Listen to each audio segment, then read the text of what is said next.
Pemirsa, kita menuju Kejaksaan Agung untuk menyaksikan breaking news bersama saya Jasmine Rahmadi.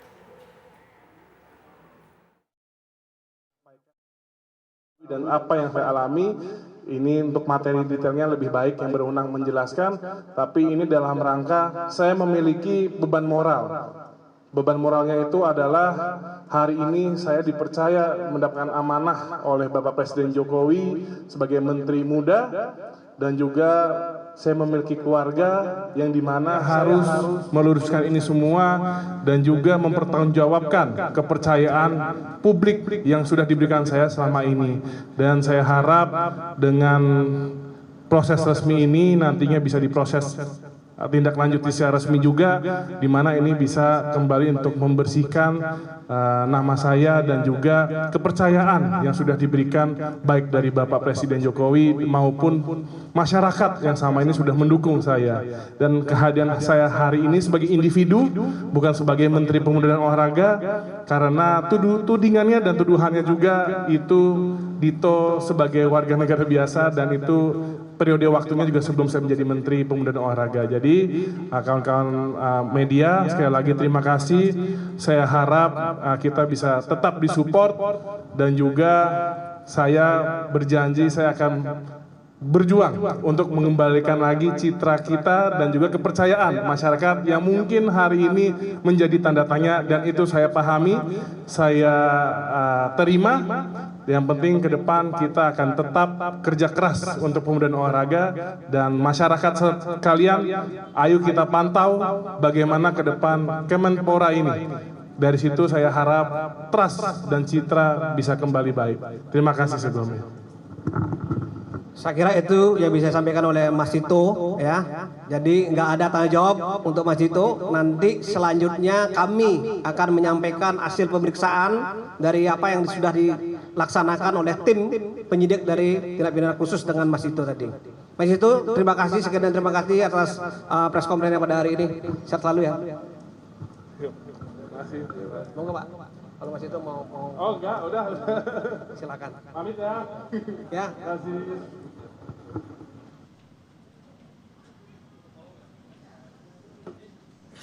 Saya tunggu. Kalau mau ngambil fotonya silakan, saya tunggu.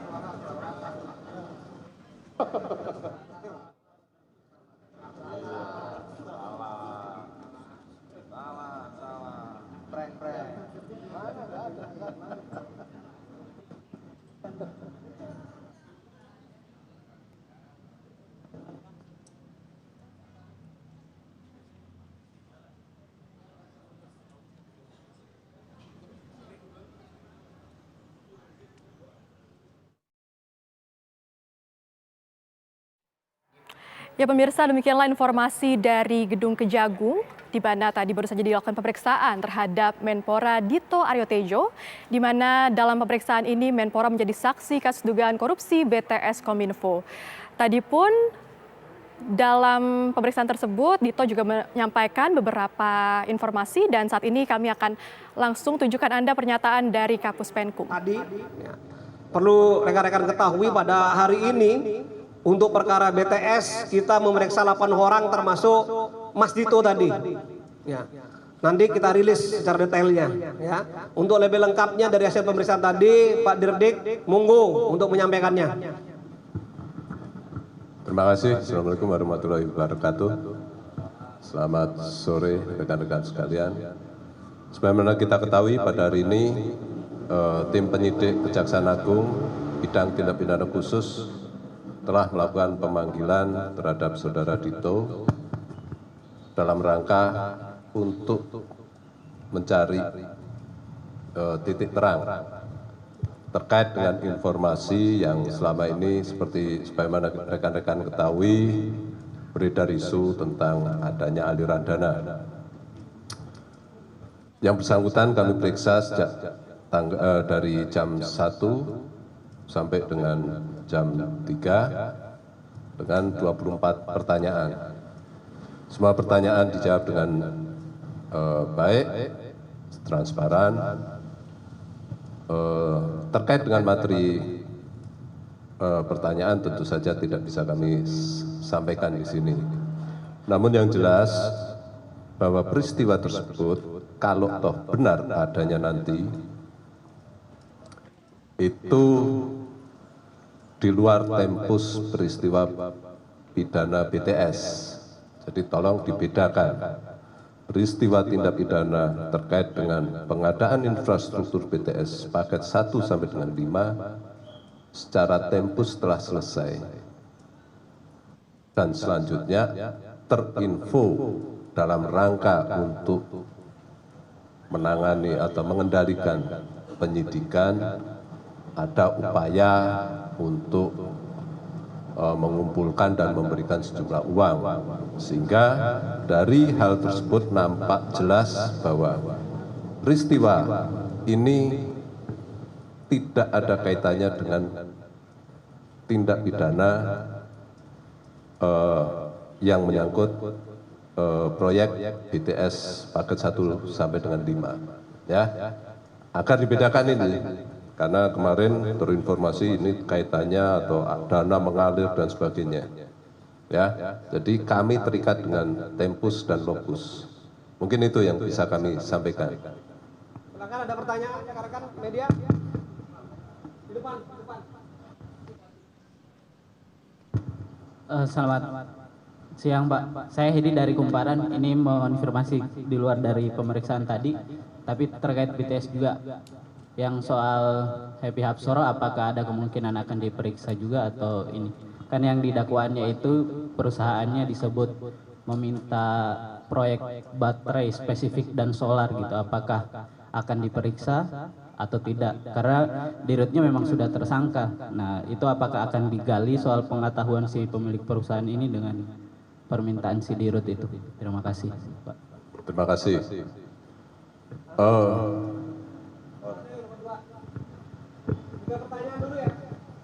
Selamat sore, Mas Kuntadi, Mas Ketut. Saya Christian Ginting. Mau nanya, ini tadi kan tidak terkait dengan perkara BTS si Mas Dito. Nah, ada beberapa nama yang disebutkan dalam beberapa pemberitaan. Apakah Kejaksaan akan memanggil nama-nama yang disebutkan itu juga, meski tidak dalam perkara BTS? Kira-kira seperti itu.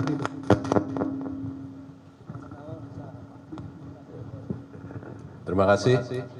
Terkait dengan kasus yang terkait saudara YS ya, kami tentu saja melihat ada tidaknya keterkaitan. Alat buktinya cukup mengarah ke sana tidak. Sehingga selama ini kami masih mengevaluasi dan mempelajari dokumen-dokumen dan alat bukti yang ada, apakah perkara ini bisa kita kembangkan atau tidak. Itu Mas. Terus terkait dengan pertanyaan apakah yang lain akan diperiksa, sepanjang memang kami pandang itu terkait dengan informasi yang beredar dan itu ada urgensinya, pasti kita akan panggil. Ya. Penyidikan masih berlangsung ya, jadi tolong ditunggu saja. Kami akan selalu mengevaluasi dan mempelajari sejauh mana sih urgensi peristiwa tersebut dan apakah memang bisa kita tindak lanjuti. Ya. Ini pertanyaanmu. Pertanyaan saudara tadi. Fokus saja, yang lain. Ya.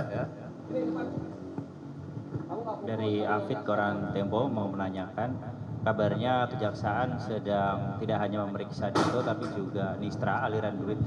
Kan ada dugaan aliran duit 70 miliar ke Komisi 1 lewat Nistra dan Sugiono. Nah, apakah itu juga akan diperiksa, termasuk misalnya ke Sadikin di BPK dan juga di nama-nama lain 75 miliar itu, Pak? Ya, jadi begini ya, kami memeriksa dan memanggil pihak-pihak yang terkait tentu saja berdasarkan ada tidaknya alat bukti dan urgensi dari pemanggilan tersebut. Kami tidak memanggil orang-orang yang didasarkan pada asumsi yang menurut kami tidak didukung dengan alat bukti yang cukup. Jadi sepanjang itu menurut kami tidak didukung dengan alat bukti, ya menurut kami tidak akan kami panggil. Clear? Depan. Kalau mbaknya mau nanya. Ya, saya Denny dari Akurat. Saya izin mengkonfirmasi, apakah benar sebelum diangkat menjadi Menpora, Pak Dito ini sebelumnya sudah pernah diperiksa dan dipanggil dan diperiksa di Kejaksaan? Atau memang ini benar-benar yang pertama kalinya? Terima kasih. Ini baru pertama kali, Mas. Ini depan. Ya udah, depan sana satu. Ya, lagi satu nanti di sini ya. Pak, Nurul dari Metro, apa benar ada aliran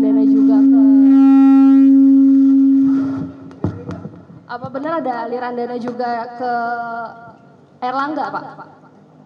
Erlangga Hartanto.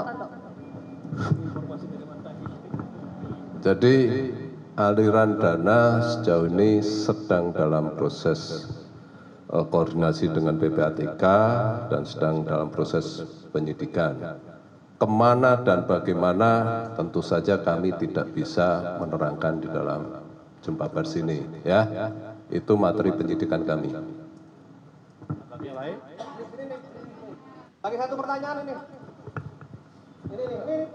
Udah, 2 pertanyaan. Mohon izin Pak Kapus dan Pak Dirdik, saya Aci dari Tribun News. Izin bertanya beberapa hal, Pak. Yang pertama tadi kan dijelaskan bahwa pemeriksaan dari Pak Menpora ini di luar dari tempus delikti Pak perkara ini. Nah, itu maksudnya di luar tempus itu apakah artinya periode penyidikan ini sebelum bulan November dan Desember gitu Pak, di tahun 2022, atau mohon izin ke penegasannya periode penyidikan ini dari tahun 2020 bulan apa sampai tahun 2022 bulan apa. Itu yang pertama. Kemudian yang kedua, kan tadi disebutkan bahwa dari pemeriksaan ternyata ditemukan fakta bahwa Menpora ini tidak terkait dengan perkaranya, tapi melainkan ada dugaan pengendalian penyidikan gitu ya Pak, tadi disebutkan seperti itu. Kalau tidak salah dengar saya. Jadi begini ya, informasi yang berkembang dan berdasarkan keterangan dari saudara IW sama IH itu kan bahwa dia mengumpulkan uang, menyerahkan dalam rangka untuk mengupayakan supaya penyidikan tidak berjalan. Itu artinya, tapi ini keterangan dari tersangka tadi ya, bukan keterangan hasil pemeriksaan kami. Keterangan yang beredar di masyarakat kan seperti itu, dalam rangka untuk mengendalikan penyidikan. Artinya kegiatan tersebut sudah di luar pokok perkara dari kasus BTS. Jadi, apakah uangnya berasal dari hasil korupsi? Belum tentu. Peristiwa itu ada atau tidak, kami juga masih mendalami apakah ada atau tidak juga belum tentu. Kan gitu, ya. Yang makanya kami batasi. Peristiwa BTS sudah selesai. Jangan dicampur adukkan. Demikian, ya. Mohon izin sedikit lagi Bapak. Tadi kan terkait pengendalian itu, apakah artinya dari Kejaksaan akan membuka peluang penyidikan terkait obstruction of justice dari perkara ini Pak? Itu kan keterangan dari saudara Iwi tadi ya. Nah, kalau memang itu ternyata faktanya ada ya, itu penghalang-halangan penyidikan, ya. Ya, selamat sore.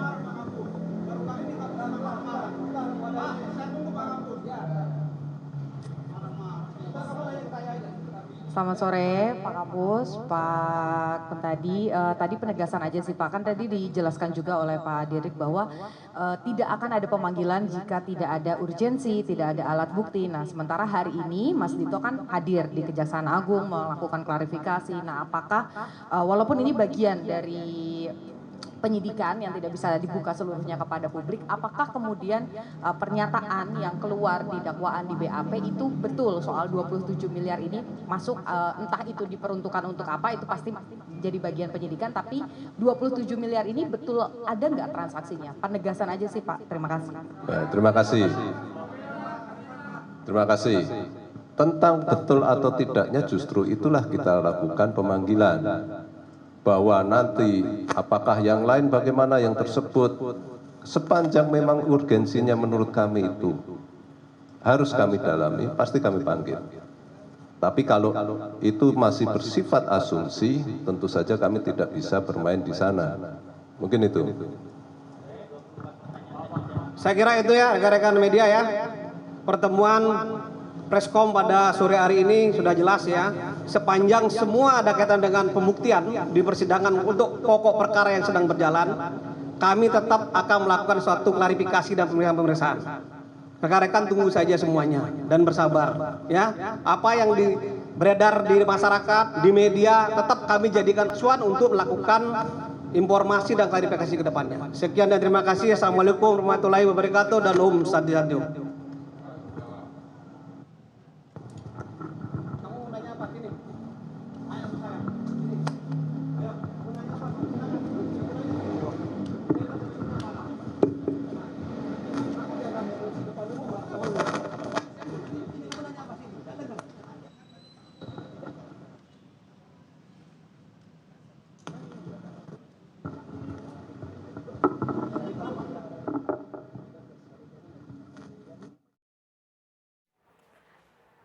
Ya pemirsa, Breaking News TV One akan kembali usai jeda, tetaplah bersama kami.